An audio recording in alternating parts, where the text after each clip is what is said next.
The storm outside beat against the wide windows of the mansion, lightning flashing across the sky like angry cracks tearing through the night. Inside, the house stood in eerie silence.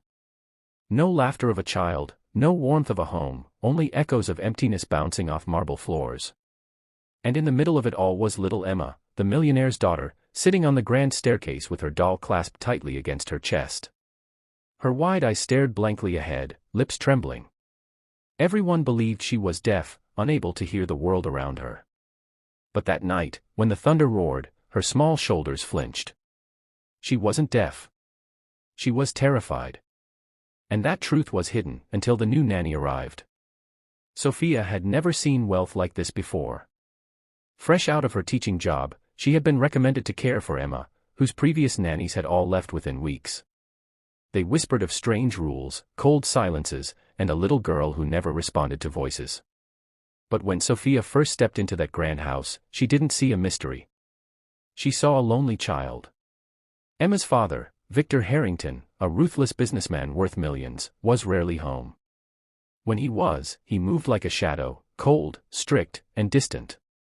He carried his grief like armor, a grief born from his wife's death during Emma's birth.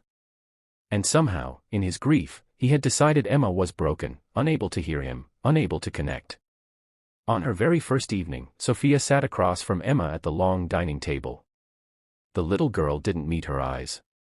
She didn't speak, didn't move much, only picked at her food in silence. The butler leaned in and whispered, "She can't hear you, Miss Sophia. Best not to waste your words." But Sophia wasn't convinced. There was something in the way Emma's eyes flickered when she spoke, how her gaze darted whenever a dish clattered or a chair scraped. Something wasn't right. That night, Sophia crept into Emma's room with a storybook. She read aloud, her voice soft, filling the empty air. Emma sat in bed, staring at the pages but not reacting. And then, just as Sophia closed the book, she whispered a question, low, almost a test. "Do you like the story, sweetheart?" And in that fragile silence, Sophia saw it. A blink. A quick, sharp intake of breath. A tiny tear sliding down Emma's cheek. She could hear. She had heard every word. From that moment, Sophia knew the truth: Emma wasn't deaf. She was pretending, or worse, forced into silence by something deeper. The days that followed tested Sophia's resolve.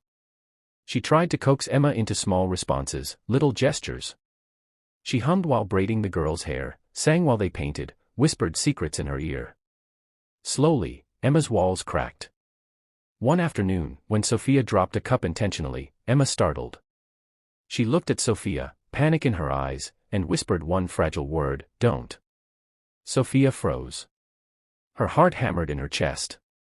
"Emma," she said gently, tears rushing to her eyes, "why?